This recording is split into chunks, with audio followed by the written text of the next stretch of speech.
Bonsoir. Pour la première fois dans Ruche et l'Offert, nous avons un invité et pas n'importe lequel puisqu'il s'agit de Serge Michel, rédacteur en chef de ID News à Genève, ancien journaliste pour Le Monde, pour Le Figaro et bien d'autres publications. À Troyes et dans une atmosphère amicale, parce que nous nous connaissons et nous nous respectons, nous débattons de sujets sur lesquels nous nous partageons, vous le verrez, pas toujours les mêmes points de vue. Il s'agit bien évidemment d'Ukraine, de Trump et de Poutine.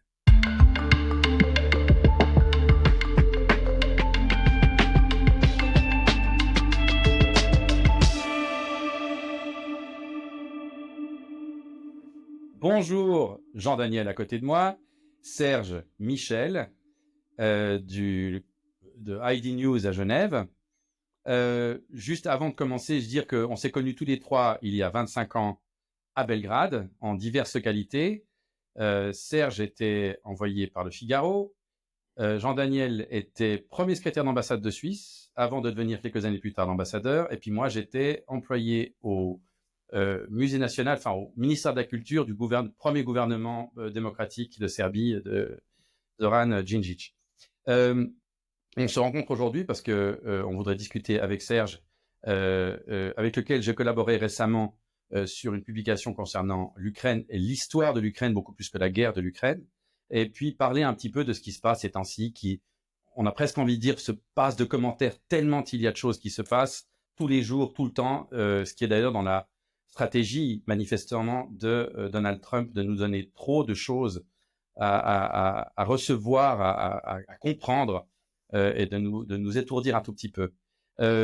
Apparemment, c'est un petit peu les grandes manœuvres aujourd'hui en Russie concernant la guerre. Apparemment, les Russes refusent dans l'immédiat tout cessez-le-feu avec l'Ukraine pour faire un peu monter les enchères. Quelle est ta perception de cette situation, quoi? Ma perception, c'est qu'au fond, d'abord, petite parenthèse, je risque de me montrer terriblement mainstream en comparaison de ce que j'ai pu écouter votre podcast jusqu'à maintenant, mais en précisant bien sûr que c'est pas parce que c'est mainstream que c'est forcément faux.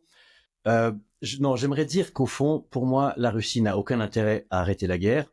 D'une part parce que elle grignote du terrain, c'est pas spectaculaire, mais enfin elle grignote un peu du terrain chaque jour. D'autre part, elle a des réserves bien sûr pour continuer.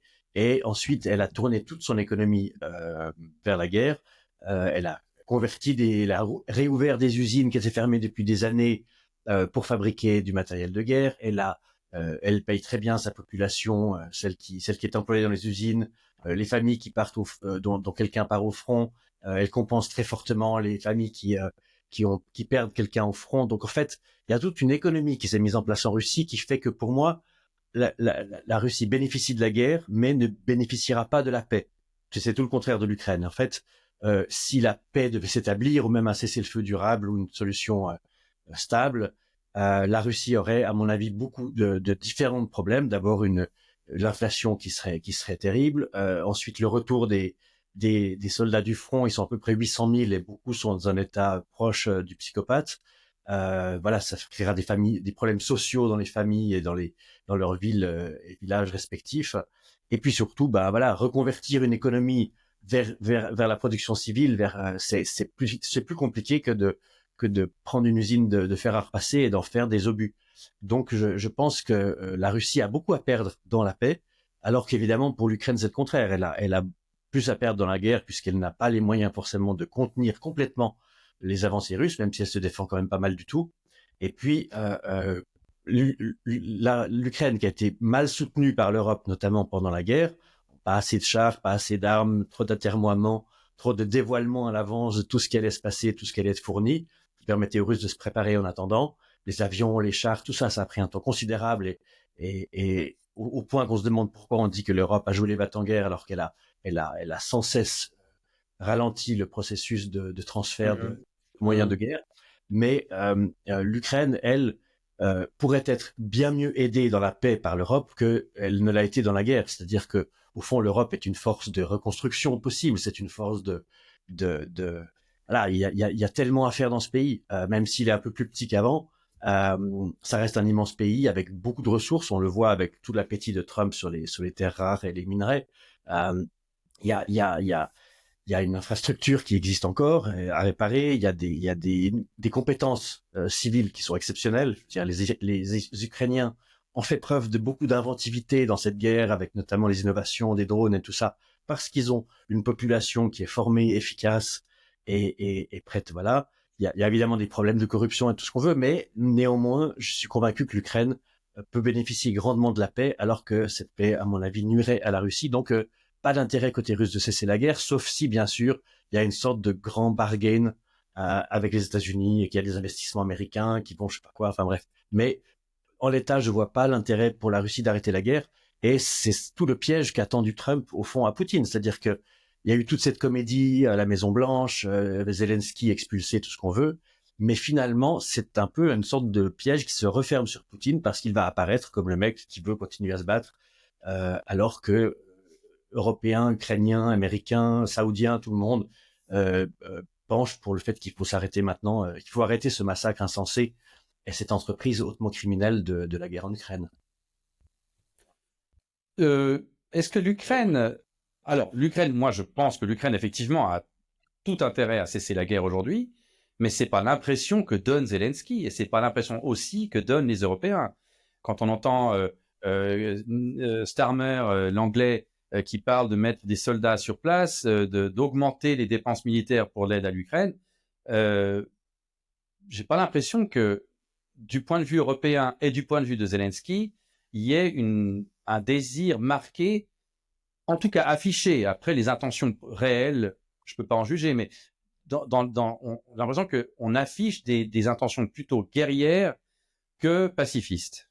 Mais si je peux dire quelque chose, je crois que Zelensky a bien compris le message de Washington. Et puis sans l'accès aux renseignements, à tout le système de satellites et d'intelligence américain, c'est comme entrer dans la guerre avec les yeux bandés. Finalement, c'est les Américains qui détiennent la clé d'un collapse plus ou moins rapide de l'Ukraine. Moi, je suis tout à fait d'accord avec ce que tu dis, Serge, absolument. Les Russes n'ont pas intérêt maintenant, oui. Ils vont faire monter les enchères, et puis ce qu'ils veulent, c'est plus. Maintenant, plus pas seulement pour l'Ukraine, mais plus dans ce qu'ils appellent un ordre de sécurité européen ou quelque chose comme ça. Est-ce que tu perçois quels sont les éléments de ce grand bargain dont tu parlais que les Russes aimeraient pousser avec les Américains et puis où ça pourrait mener? Il y a beaucoup d'éléments et c'est quand même assez complexe à en examiner la véracité. Mais d'abord, il y a la question de la souveraineté sur les territoires déjà sous contrôle russe. C'est-à-dire que, de mon point de vue, en l'état, aucune souveraineté russe ne sera reconnue internationalement. Voilà, la ligne de front va déterminer des territoires qui sont sous contrôle russe ou sous contrôle ukrainien. De facto, mais pas des jure. Voilà. Et puis, voilà. Donc, il pourrait y avoir une négociation sur ça en disant l'Ukraine doit faire une cession effective de ses territoires à la Russie. Cession qui s'arrête soit à la ligne de front actuelle, soit, comme le voudrait Moscou, aux 4 oblasts, c'est-à-dire qui inclut Zaporijjia et Kherson, qui sont des oblasts qui ne sont qu'à moitié contrôlés par la Russie. Et en l'occurrence, la partie intéressante de ces 2 oblasts, à la fois la ville de Zaporijjia et la ville de Kherson, sont sous contrôle ukrainien. Donc, pour moi, il y a aucune manière que la Russie obtienne l'autre partie, celle qu'ils n'ont pas encore conquis ou qui sont déjà perdus dans le cas de Kherson. Et puis, même dans les oblasts de Donetsk et Luhansk, en fait, leur contrôle n'est pas complet. Donc, il y a la question de où se situera la ligne de démarcation, non pas celle de la guerre, puisqu'elle n'est pas finalement très avancée par rapport à l'imaginaire russe, mais dans un point de vue de paix. Après, il y a la question qui a été articulée de limiter la taille de l'armée ukrainienne après la guerre. Ça me semble aussi hautement difficile à mettre en place. Comment est-ce qu'un pays peut décider de quelle armée de disposer le pays voisin s'il est considéré comme souverain? Et donc, je ne vois pas comment les Russes pourraient imposer et réussir à obtenir cette limitation. La question de l'OTAN est différente, plus facile. Je pense que les Ukrainiens ont compris qu'ils n'entreraient pas dans l'OTAN. Ce qu'ils veulent, c'est d'autres garanties. Voilà. Et puis, la question des troupes étrangères présentes en Ukraine, la Russie dit on veut pas de l'OTAN, mais il pourrait y avoir des pays qui sont membres de l'OTAN et qui mettent des troupes.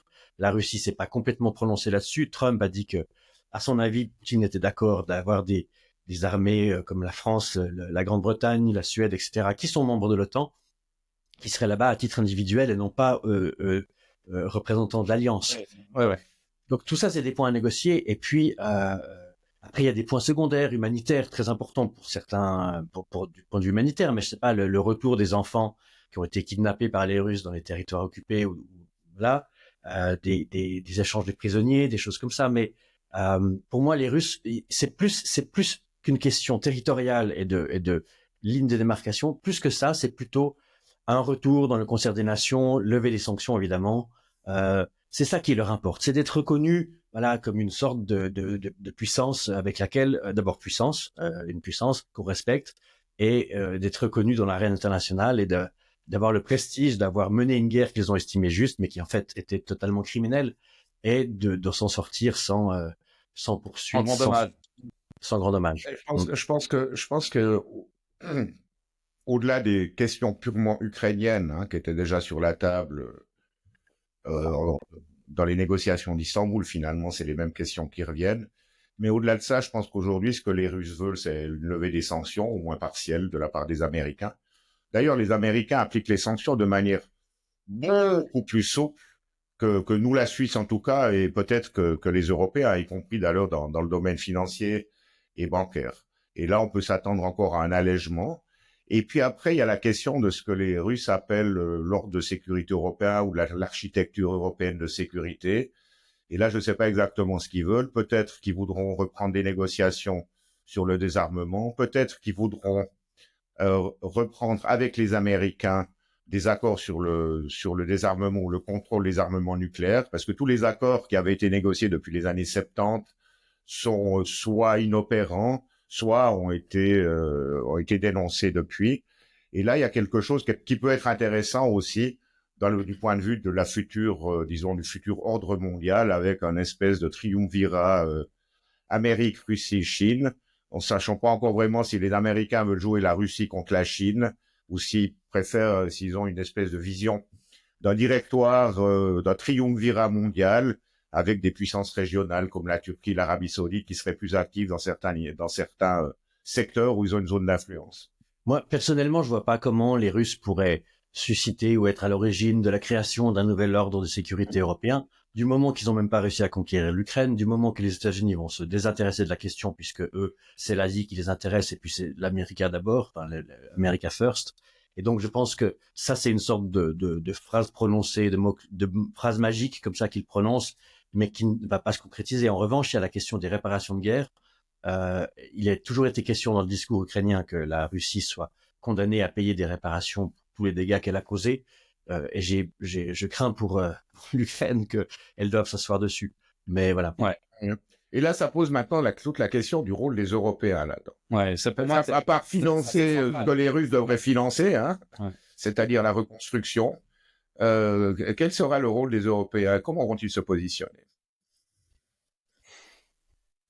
Pour moi, c'est un beau rôle, en fait. Je suis peut-être optimiste et européen convaincu, mais je veux dire, voilà, ils ont un pays dont le destin économique et politique est finalement celui de l'Europe.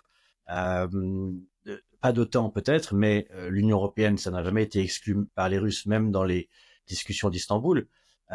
Et donc, pour moi, il y a une sorte de vocation d'intégration progressive économique de l'Ukraine à l'Europe, et les Européens ont un rôle fantastique à jouer en Ukraine, dans la société civile, dans l'économie, dans la coopération policière, judiciaire. Enfin, il y a tout à faire, et je pense que c'est un pays qui le mérite, c'est une vraie population très très éduquée, très inventive, et l'Europe a tout à gagner à s'associer à l'Ukraine et à l'intégrer. Donc je vois un très beau rôle pour les Européens de ce point de vue-là. Du point de vue sécurité, c'est moins clair. Sur la présence de troupes européennes en Ukraine, je sais pas. Mais il y a beaucoup de choses à faire, même en dehors de ça.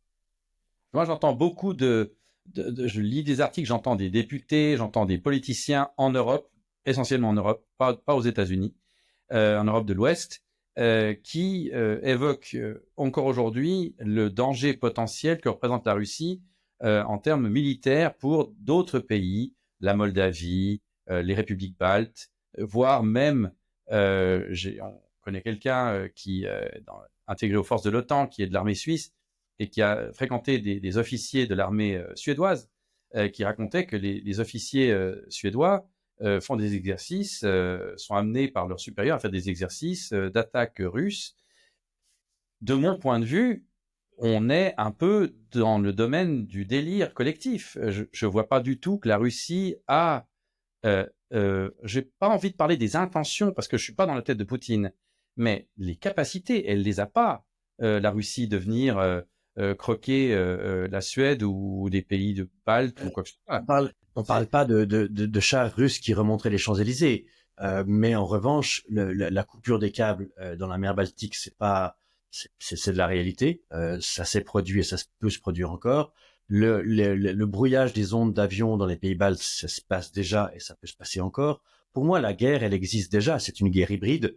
Des attaques cyber sur des infrastructures françaises, elles ont commencé, elles se continueront si rien ne s'arrange. Non, pour moi, la guerre, elle est là. C'est une guerre hybride, mais d'une certaine manière, la Russie l'a déclarée. Et on est d'accord. Je suis tout à fait d'accord, mais moi, je parle de gens, de responsables politiques en Europe qui évoquent souvent la menace militaire russe sur autre chose que l'Ukraine. Et ça me paraît être important si on parle de cette menace, bah forcément, on doit avoir des politiques pour contrer cette menace, ce qui a donc résulté dans la participation à l'OTAN de la Suède et puis de la...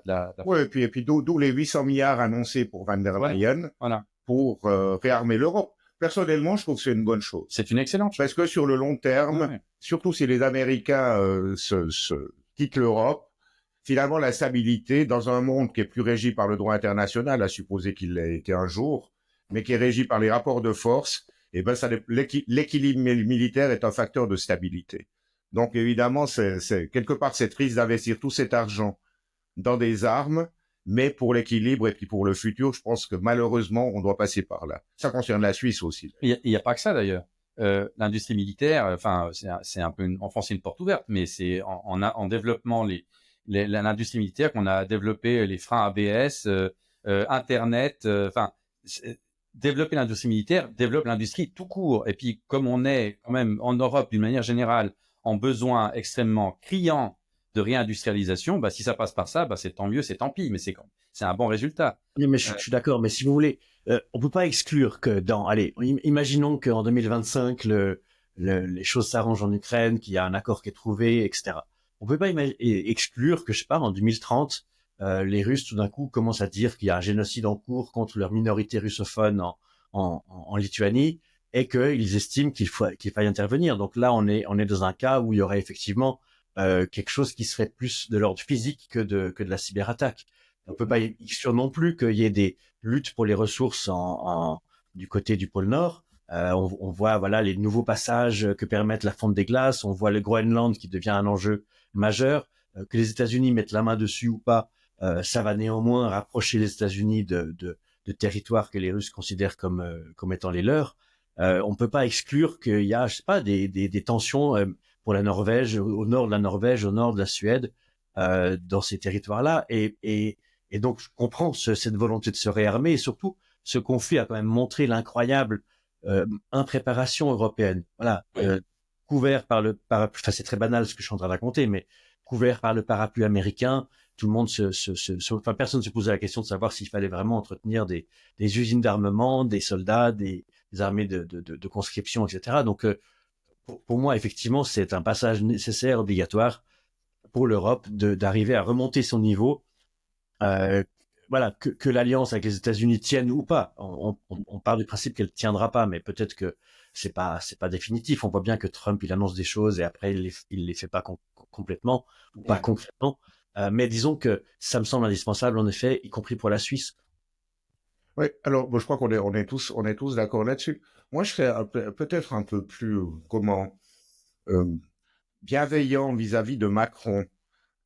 Bon, d'abord, quand il propose d'envoyer des troupes, c'est pas pour se battre aux côtés des Ukrainiens, c'est pour être une espèce d'opération de maintien de la paix, genre la finule au Liban, qui est d'ailleurs pas connu des grands succès, mais les Français sont aussi très présents là-bas, donc c'est pour marquer la présence. Je crois que ça, c'est la première chose à dire. La deuxième chose, c'est que quand même Macron parle depuis 2017 d'autonomie stratégique de l'Europe. En 2019, c'est lui qui a dit « l'OTAN est en état de mort cérébrale ». bah, c'est des discours qui aujourd'hui montrent qu'il il a quand même une certaine sagacité. Et puis, quand il parle d'autonomie stratégique, c'est le sujet qui revient à la mode. La grande différence par rapport à 2017, c'est qu'aujourd'hui, pas Scholz, le successeur de Scholz, Merz, qui a un discours qui est finalement pas très différent. Donc, pour une fois, il y a l'espoir que l'Europe avance sérieusement dans cette direction. À mon avis, il y a deux défis fondamentaux. Le premier, c'est de créer une vraie armée avec un État, en commençant par les écoles militaires européennes et un état-major général européen. Le deuxième défi, c'est créer un système de satellites espions, d'intelligence, command and control européen. Puis le troisième grand défi, c'est la question du parapluie nucléaire européen. Est-ce qu'on veut continuer à dépendre de Washington? Je crois qu'aujourd'hui, avec Trump, dans le cas, très improbable, évidemment, où il y aura une alerte nucléaire, une attaque nucléaire russe quelque part, est-ce qu'on peut compter sur la dissuasion américaine? Probablement pas.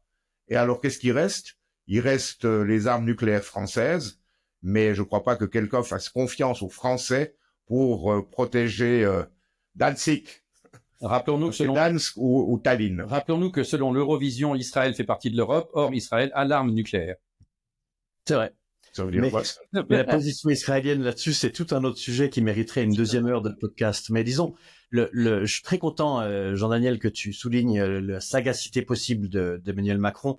Je pense que ça explique aussi, au fond, pourquoi il est la cible tellement importante des partis d'extrême droite en France et ailleurs, parce qu'au fond, eux soutenus par Moscou, directement, financièrement ou intellectuellement, ont bien compris, au fond, que ce projet-là de défense européenne, de renforcement de renforcement national, enfin, de réarmement national qui est le sien, c'est devenu leur cible numéro un. Si tu écoutes les chaînes et les journaux de Bolloré en France, par exemple, c'est Macron cible numéro un et va-t-en-guerre, il nous emmène, il veut faire couler le sang, enfin bref, c'est incroyable. Tous les jours, c'est le déchaînement contre Macron et je pense que si tu touches là un point sensible et qui va déterminer, bien sûr qu'il est affaibli intérieurement avec sa dissolution absurde de l'Assemblée nationale, ce genre de choses, il lui reste plus grand chose d'autre que la politique internationale. Néanmoins, il a là-dessus une certaine sagacité en effet. Ouais, moi je le trouve tout à fait correct. Et d'ailleurs, tu mets le point sur un autre élément de la menace russe sur le long terme pour l'Europe. On a le cyber. À mon avis, c'est la menace numéro un aujourd'hui. Ouais. Le deuxième point que tu as mentionné, c'est le risque de déstabilisation des pays où il y a une forte minorité, soit russe, soit pro-russe. On regarde ce qui se passe ces jours en Republika Srpska. Là aussi, il y a des opportunités. Poutine n'a pas voulu en jouer maintenant, mais regardons ce qui se passe en Roumanie. Regardons ce qui se passe en Moldavie, regardons ce qui se passe en Géorgie. En Serbie. Ce sont des pays qui, par la nature des choses, sont des pays tiraillés. Hein. Surtout la Moldavie, et puis maintenant on le voit aussi en Roumanie. Donc là, il y a un champ d'action, s'il veut déstabiliser l'Europe, qui sont parfaitement là. Ce qui voudra dire que pour les Européens, il faut aussi investir dans la stabilité de ces régions, qui doit être aussi une stabilité économique, une stabilité politique. Et puis, ça passe aussi par peut-être plus de tolérance vis-à-vis des minorités. Mais il faudra vraiment qu'on s'occupe de ça aussi de manière sérieuse. Et puis, il y a le dernier élément qui est je sais pas s'il faut appeler ça désinformation ou propagande ou contre-propagande, mais le narratif, le cognitif devient un champ de bataille extrêmement important depuis les deux côtés, beaucoup plus encore qu'avant. Et les Russes ont appris. Et les Russes, traditionnellement, ils n'étaient pas très bons dans la com. Et je trouve que maintenant, ils ont fait des progrès énormes, ce qui représente évidemment un danger pour nos sociétés. Vous avez bien entendu, on a fait Heidi News un article samedi dernier justement sur la guerre cognitive.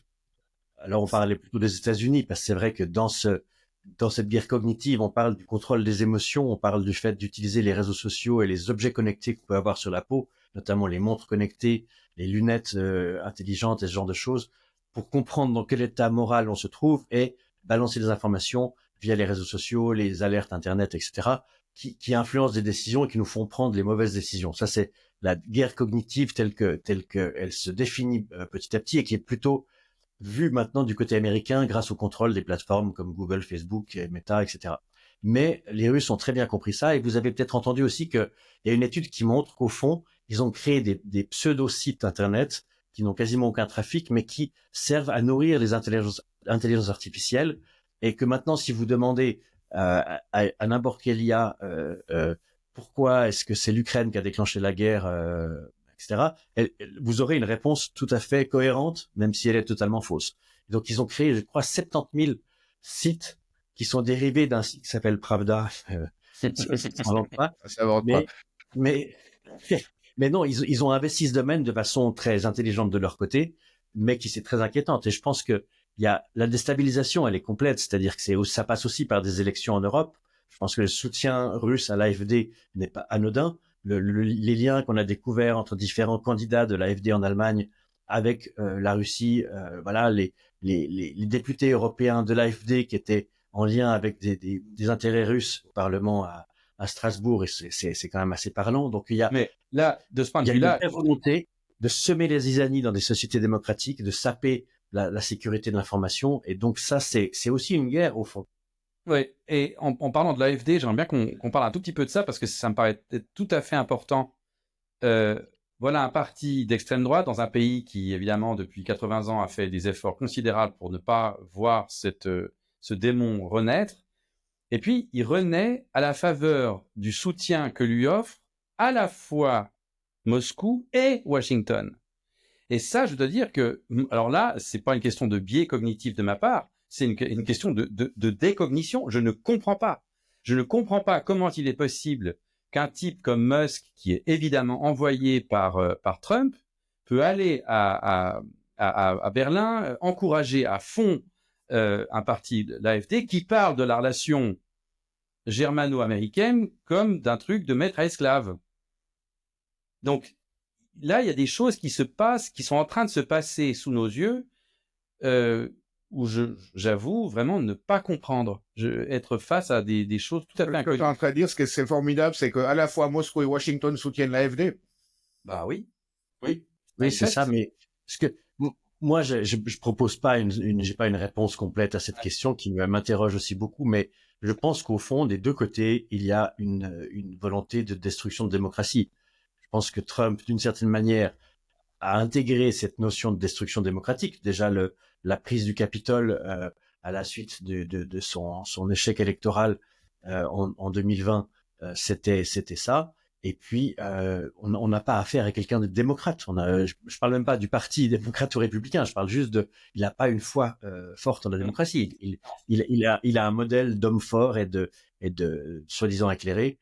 Et pour moi, en dépit de toute forme de politique, d'orientation, quoi que ce soit, mon différend avec Trump et le fait que je vraiment ne lui fais pas confiance, c'est que tout le monde savait instinctivement avant les élections qu'il ne céderait jamais.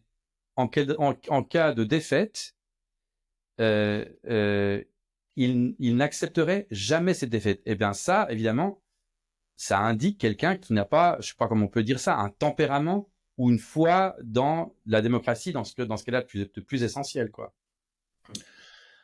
Bien, donc ça veut dire que l'avenir de la démocratie repose dans les mains des Européens et des seuls Européens. On est les derniers gardiens d'un ordre mondial qui était bâti sur l'économie libérale et la démocratie. Et au fond, on voit les autres abandonner ce modèle. Est-ce qu'on doit en être fier? Je pense que oui, on peut en être fier. C'est finalement nous aussi, les Européens, qui sommes à l'origine des Lumières et d'un ensemble de conquêtes de l'esprit et de la démocratie. Maintenant, on est dans un désordre mondial, un nouveau désordre mondial, non pas un ordre, puisque voilà. Et dans ce désordre mondial, on représente cet héritage qu'il faut défendre et auquel il faut croire. C'est pas parce que les autres se tournent vers des régimes plus autoritaires, et vers un impérialisme et vers des conquêtes territoriales diverses et variées que nous devons changer notre propre identité et nos valeurs. Au contraire, on doit la renforcer. Bien sûr. Mais est-ce que je peux juste introduire un petit doute sur cette idée d'ordre mondial qui s'effondre aujourd'hui avec Trump? C'est un ordre mondial qui a fonctionné en gros depuis 1945 jusqu'à maintenant et qui connaît quand même des hoquets très sérieux depuis une vingtaine d'années. Mais avant ça, on dit ordre mondial, il faut être clair, c'était un ordre occidental. Parce que l'Afrique, l'Asie et l'Amérique du Sud n'étaient pas intégrés à cet ordre mondial. Ils le subissaient. ils étaient globalisés, c'est-à-dire exploités d'une manière postcoloniale extrêmement brutale. Et ces pays aujourd'hui, enfin pas ces pays, beaucoup de pays de ces régions sont en train de s'émanciper politiquement, de connaître une certaine forme de prospérité économique qu'ils n'avaient pas avant. On compte qu'à peu près à partir de 2030, l'alphabétisation aura atteint 100% de la population mondiale. L'alphabétisation qui est le premier facteur de progrès dans toutes les sociétés au monde. Donc, ordre mondial qui s'effondre, certes, mais c'est pas la fin du monde, c'est la fin du monde tel que nous l'avons connu.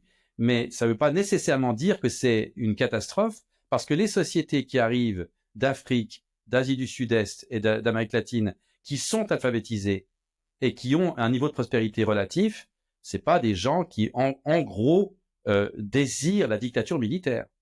Pour moi, l'enjeu, c'est vraiment de savoir ce qui va se passer avec les BRICS. Est-ce que cette espèce de conglomérat hétéroclite de démocratie, de dictature, d'autocratie, qui représente quand même maintenant un produit national combiné qui est supérieur au produit national du G7, hein, est-ce qu'il va réussir vraiment à s'institutionnaliser et puis à jouer un rôle majeur, autre que les non-alignés des années 70, dans ces nouvelles constellations mondiales? Bon ben, on viendra bientôt à Genève pour en parler avec toi, parce que au rythme où l'actualité se déroule, dans un mois, on sera peut-être dans un monde complètement nouveau. Ça va très très vite. En tout cas, merci beaucoup, beaucoup Serge d'avoir participé. À très bientôt. C'était un épisode du podcast Ruche et Laufer. Chaque semaine, Jean-Daniel Ruche, ancien ambassadeur de Suisse, et David Laufer, écrivain suisse basé à Belgrade, commentent l'actualité, la géopolitique, l'histoire et la culture. À très bientôt pour un prochain épisode.